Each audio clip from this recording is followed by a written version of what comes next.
Fire up, A-Push historians. Special thanks to Ricky Martin for that exciting introduction. And it relates to this chapter, which the last part we're going to talk about Spanish exploration for period 1. As mentioned earlier, we have 9 periods for A-Push, and this is the first period we're going to finish up with this video. Wow, we got a lot on this page. Time period for period 1, 1491 to 1607.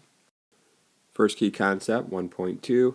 The Europeans that came over to the New World during this time period, the 15th and 16th centuries, dramatically changed the people and the way they lived on both sides of the Atlantic.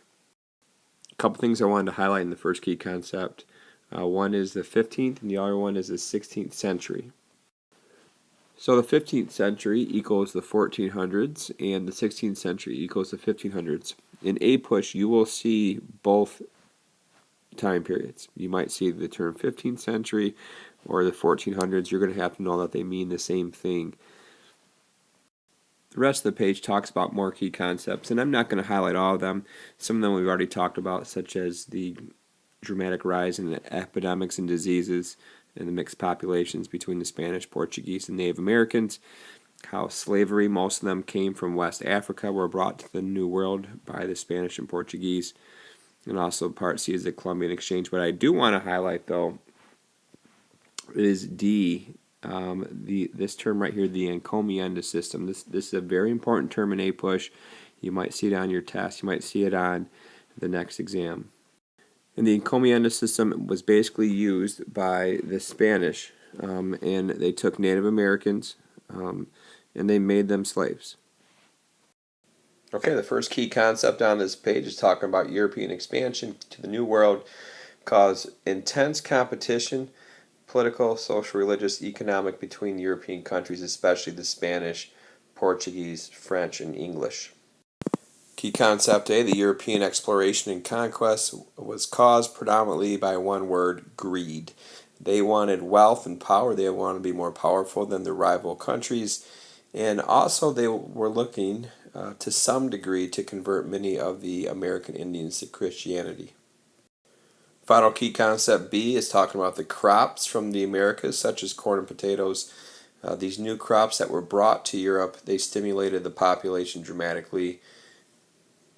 And finally, the new sources of mineral wealth, especially the gold and silver, which these European countries desired when they traveled and explored the New World, it changed the economic system of Europe from a feudalist society to capitalism. Instead of owning your land and having the poor people work the land and pay rent on it, now these wealthier Europeans were looking to explore and to find new resources, especially the gold and silver, to become even wealthier.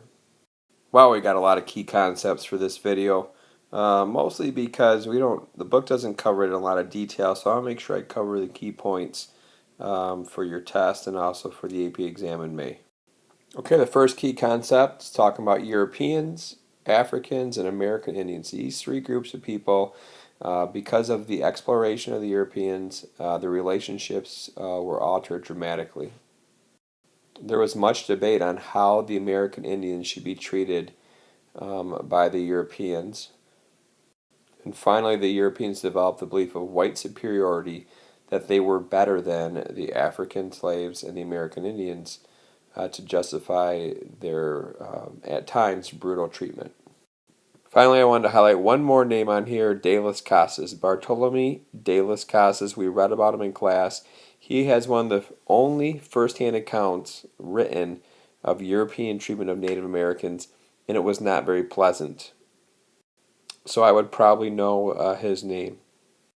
Okay, the last key concept, thankfully, is talking about natives and Africans and how they tried, in many cases, to maintain their political and cultural autonomy against the Europeans. Okay, this final key concept, part A here, is talking about the Europeans, how they tried to change the American Indians' beliefs on religion, turn them to Christianity, gender roles, to show them that the male should be the dominant person in the family, and how to change the role with the environment.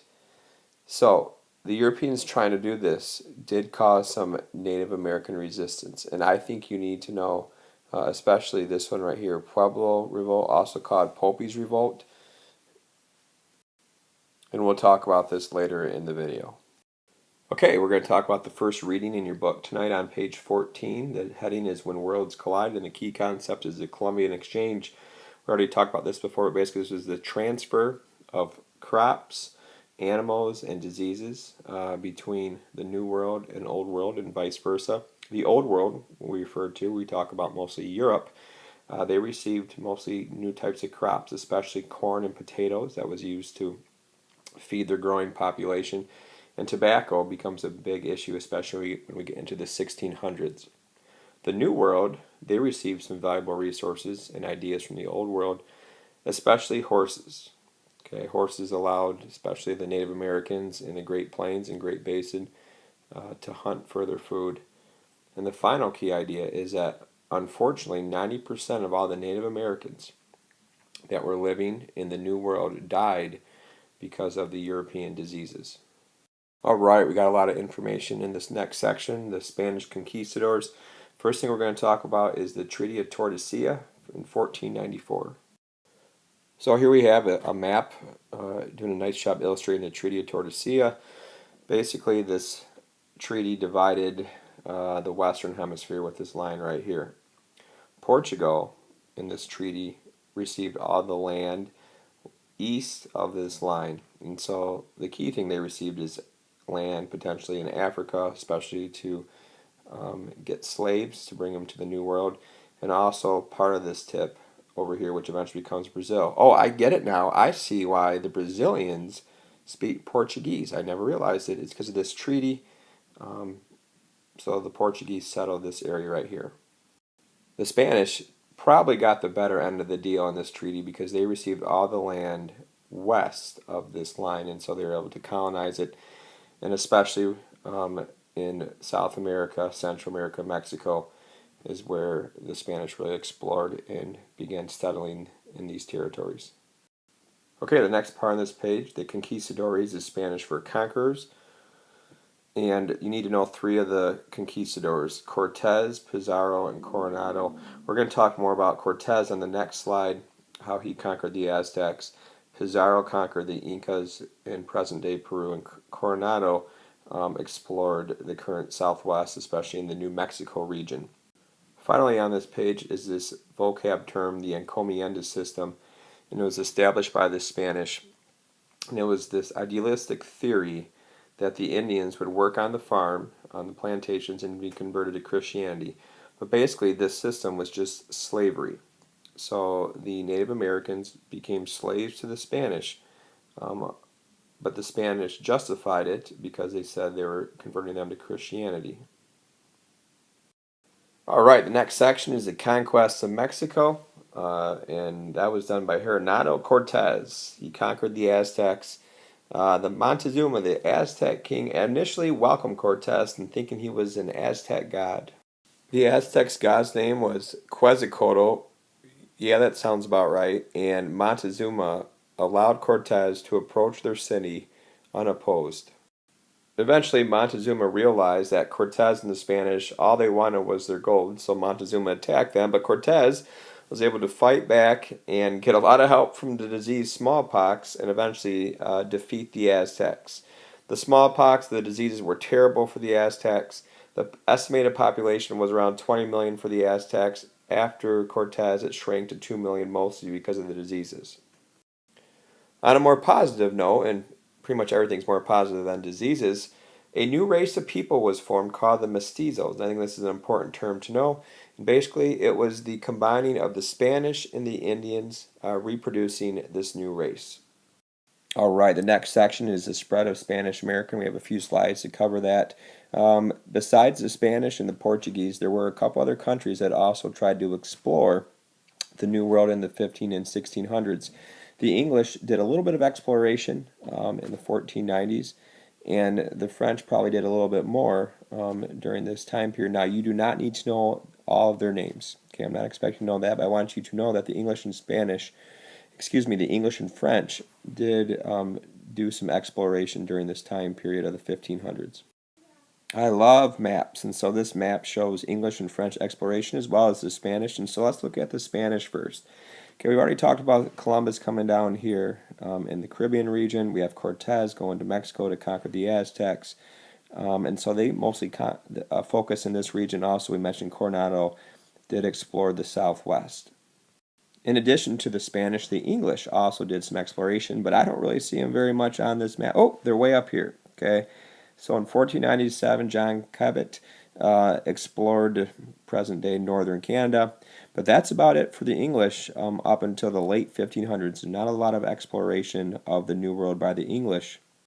The French also did some exploring during this time period along the coast here in North America, up here in northern North America, which eventually becomes Canada. France, has a strong influence here later in history into the 16 and 1700s and even to this day. And also the Mississippi River region, the French did explore that as well. But up until the year 1588, it was mostly the Spanish that explored and conquered the New World. Okay, let's finish up this section on the spread of Spanish America, and we've already talked about some of the stuff already, and we'll highlight some key ideas. The Spanish treatment of the Native Americans was harsh for the most part by the conquistadors, but do remember, though, that the Spanish did intermarry with some of the Native Americans. The Columbian system we mentioned earlier used against the Aztecs and Incas and made them the Native American slaves for the Spanish. However, the Spanish did try to do some nice things for Native Americans, tried to convert them to Christianity, and so they had missionaries, especially in the Southwest, New Mexico, California. There was the idea of converting the Native Americans to Christianity. However, some Native Americans, such as the Pueblos, did not like trying to convert to Christianity, and so they had a major revolt in 1680. I think it's a very important topic. It's important for a push. The Pueblo Revolt, also called Pope's Revolt, happened in 1680, and it was brutal. The Pueblos, during this revolt, destroyed every single Catholic church in their region and killed priests, scores of priests, and it took the Spanish over 50 years to reclaim that territory that they lost in New Mexico. So this is a major rebellion for AP history, and I think the importance of it, it shows that some Native Americans did resist being conquered by the Spanish. The final major idea on this page is the Black Legend. And the Black Legend was the belief that the Spanish only brought bad things to the Native Americans. Murder, disease, slavery, and that is true to some degree. However, some good things were also brought to the Native Americans, such as law systems, architecture, Christianity, language, civilization, horses, resources. So there were some positive things brought by the Spanish. The Black Legend was especially used by the English, okay, to criticize the Spanish and to justify their eventual treatment of Native Americans and their wanting to colonize the New World. Lastly, here are 5 essential questions, and I'm not going to go over them with you, but you should have an understanding of all 5.